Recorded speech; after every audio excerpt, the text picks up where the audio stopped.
In the late 1980s through the early 2000s, Friday nights in America followed a familiar ritual. Families and friends would pile into cars and head to their local video store, hoping the latest release wasn't already gone from the shelves. Two titans dominated this landscape: Blockbuster, with its iconic blue and yellow ticket stub logo, and Hollywood Video, with its sleek black and movie reel design. On the surface, they seemed similar. Both rented movies, both charged late fees, and both eventually disappeared. But beneath the surface existed two fundamentally different companies with contrasting philosophies, store experiences, and ultimately different paths to their demise. While history often remembers only Blockbuster, the story of Hollywood Video reveals a fascinating alternate approach to the video rental business. This is the untold story of America's video store rivalry, how two companies approach the same business with surprisingly different strategies, cultures, and customer experiences. Origins and founding philosophies. The video rental era began with Blockbuster's first store in Dallas, Texas in 1985. Founder David Cook, a software entrepreneur, brought a database management perspective to what had previously been a mom-and-pop industry. The first Blockbuster location stocked a massive 8,000 VHS tapes and 2,000 beta tapes, a selection unheard of in the fragmented video rental market of the 1980s. But Cook's vision went beyond just size. He created a standardized, family-friendly environment with bright lighting, corporate branding, and a strict no adult content policy. In 1987, waste management mogul Wayne Huizenga saw the potential in Cook's model and purchased the company, bringing his aggressive expansion strategy to the video rental business. Under Huizenga, Blockbuster grew at a blistering pace, opening a new store approximately every 17 hours at its peak. Meanwhile, in Portland, Oregon, a young entrepreneur named Mark Waddles was creating what would become Blockbuster's biggest competitor. After struggling financially in college, Waddles and his wife received a VCR as a gift from his parents. This sparked an idea. A former Hollywood Video executive said, Mark Waddles originally opened a 500 square foot video store in 1985 with just 300 films. He believed there were others like him who wanted affordable entertainment during tough economic times. From this modest beginning, Waddles built Hollywood Video, which took a distinctly different approach than its larger competitor. While Blockbuster emphasized a universal corporate identity, Hollywood Video aimed to create a more theater-like, movie buff-friendly atmosphere. The contrast in founding philosophies was evident from the start. Blockbuster focused on systematic expansion and standardization, while Hollywood Video emphasized the movie-watching experience and cinephile culture. Store experience and atmosphere. Walking into a Blockbuster meant entering a brightly lit, blue and yellow branded space with familiar layout no matter which location you visited. New releases dominated the walls, with older titles categorized in aisles. The stores were designed for efficiency: get in, find your movie, and get out. Blockbuster employees wore matching blue polo shirts and followed standardized operating procedures. The corporate approach extended to inventory management, with Blockbuster stores often carrying multiple copies of new releases while maintaining a somewhat narrower selection of catalog titles. Hollywood Video, by contrast, created a distinctly different atmosphere. Stores typically featured darker lighting, movie theater carpet, and displays resembling theater marquees. The cinema inspiration was evident throughout the store design. One former Hollywood Video customer said, Hollywood Video felt more like going to the movies. The stores were darker, they had that movie theater carpet, and everything about it felt more like an extension of the cinema experience rather than just a retail store. Where Blockbuster focused heavily on new releases, Hollywood Video prided itself on deeper catalog selections, particularly in genres like foreign films, indie movies, and classics. Store layouts typically put new releases along the walls, but dedicated more floor space to diverse categories and cult classics. Even the checkout experience differed. Blockbuster's counters were typically front and center, emphasizing quick transactions, while Hollywood Video often positioned checkout counters at the side or the back, encouraging more browsing before completing your rental. Hollywood Video also gave its employees more autonomy to make recommendations and discuss films with customers. While Blockbuster trained employees to efficiently process transactions, Hollywood Video encouraged staff to share their film knowledge. The differences extended to how movies were organized. Blockbuster categories were standardized across all locations, while Hollywood Video allowed for more regional variation and special sections curated by local staff. Rental policies and customer experience. Perhaps the most significant difference between the two giants was in their rental policies and how they approached the customer relationship. Blockbuster became infamous for its strict late fee policy. Return your movie even a day late, and you'd face fees that could sometimes exceed the rental cost itself. The policy was so central to Blockbuster's business model that late fees accounted for approximately 16% of the company's revenue, about $800 million in 2000 alone. Most new releases at Blockbuster were limited to 1 to 3 day rental periods, with higher fees for the newest titles. The emphasis was on quick inventory turnaround to maximize revenue per tape or DVD. Hollywood Video took a markedly different approach. Most of their new releases could be kept for 5 to 7 days, reducing the pressure on customers to rush their viewing or face penalties. Another former Hollywood Video manager said, "Our 5-day rental policy was a huge differentiator.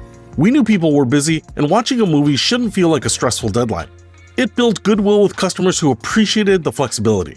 Hollywood Video typically stocked more copies of new releases per store than Blockbuster, making it more likely customers would find the movie they wanted. The chain also invested more heavily in niche categories like art house films, foreign cinema, and cult classics. In the late 1990s, Hollywood Video introduced their MVP Rewards program, offering free rentals and other perks to frequent customers, a loyalty initiative that Blockbuster wouldn't match until years later. Throughout their rivalry, Hollywood Video typically maintained slightly lower rental prices and more customer-friendly terms, positioning themselves as the more accommodating alternative to Blockbuster's rigid system. Games and diversification. Beyond movies, both chains recognized the growing importance of video game rentals, but approached this market differently as well.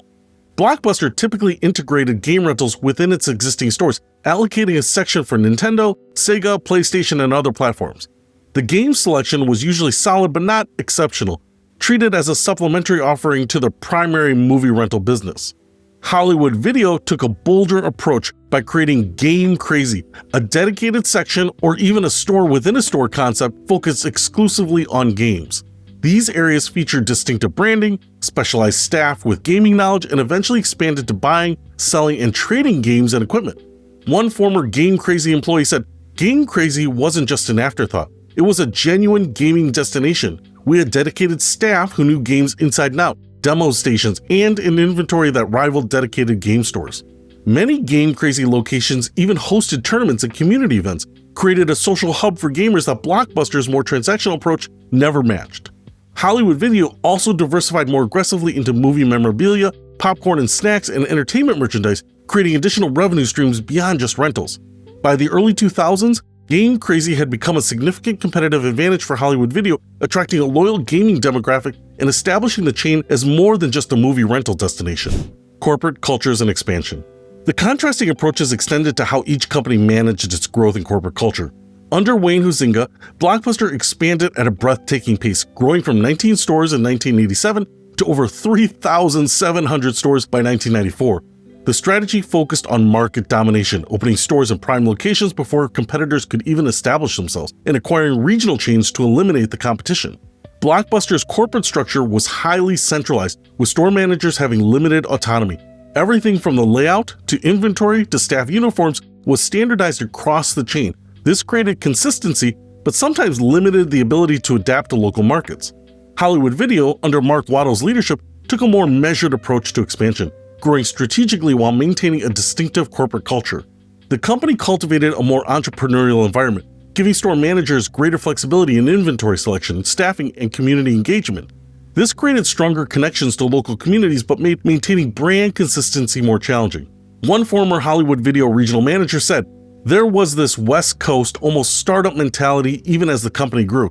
Store managers had real input on inventory and local marketing. It wasn't just executing orders from corporate." While Blockbuster pursued nationwide coverage, Hollywood Video focused initially on specific regions, particularly the West Coast, building stronger market share in fewer areas before expanding outward. This regional approach allowed Hollywood Video to better understand and serve local communities, holding movie-themed events, partnering with schools and community organizations, and building customer loyalty through relationships rather than just convenience. The Netflix challenge and adaptation.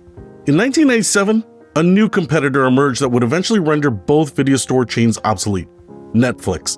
The DVD by mail service initially seemed like a niche threat, but both Blockbuster and Hollywood Video responded in characteristically different ways. Blockbuster famously dismissed Netflix, with then CEO Jim Antioco reportedly laughing when Netflix founder Reed Hastings proposed a partnership in 2000. The company maintained its focus on physical stores and continued to rely heavily on late fees despite growing customer frustration. When Blockbuster finally launched its own online rental service in 2004, it was largely reactive and had failed to integrate smoothly with the in-store experience. The initiative came years later after Netflix had established itself as the leader in DVD by mail market. Hollywood Video, with its more flexible approach, adapted somewhat more quickly. The company had already been experimenting with customer-friendly policies through its MVP rewards program and moved earlier to test online ordering with in-store pickup options. One tech analyst said, Hollywood Video didn't perfectly predict the streaming future either, but they were generally quicker to experiment with customer-friendly innovations. Their corporate culture allowed more willingness to try new ideas. However, Hollywood Video's adaptation was hampered by a significant business decision. In 2005, the company was acquired by Movie Gallery for $1.1 billion, removing it from Blockbuster's direct competition, but ultimately tying its fate to an even less adaptable company. Blockbuster eventually eliminated late fees in 2005 after losing significant market share, but by then, the damage to customer goodwill had been done.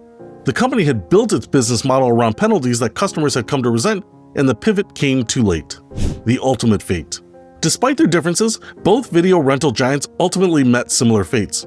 Movie Gallery, which had acquired Hollywood Video, declared bankruptcy in 2010, closing all of its Hollywood Video locations.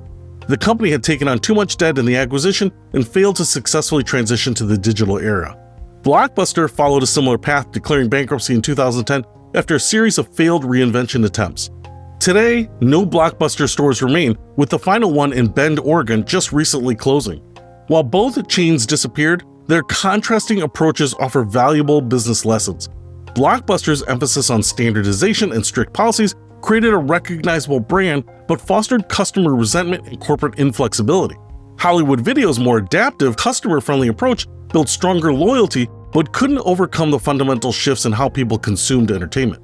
The video rental era has been replaced by streaming services that learned both from these chains' successes and failures. Netflix in particular adopted Hollywood Video's customer-friendly approach to viewing windows while bringing Blockbuster's vast selection to the digital realm. Conclusion. While Blockbuster typically gets more attention in stories about the video rental era, the Hollywood Video alternative reveals that there was never just one way to approach the business. Two fundamentally different corporate philosophies competed head-to-head for over a decade, each with their own strengths and weaknesses. Hollywood Video offered a more cinephile-friendly experience with greater selection depth, more customer-friendly policies, and a corporate culture that emphasized movies as art rather than just a product. Blockbuster brought unprecedented scale and convenience to movie rentals, making Friday night rentals a cultural institution and bringing movie nights to communities across America with remarkable consistency. The rivalry between these chains shaped how Americans consumed entertainment at home for a generation, and while both eventually succumbed to technological change, their contrasting approaches continue to influence customer service philosophies and retail experiences today. The blue and yellow of Blockbuster may be the most remembered, but the full story of the video rental era can't be told without acknowledging the distinctive black and silver alternative that Hollywood Video provided. A reminder that even in a seemingly straightforward business, there's always more than one way to tell a story.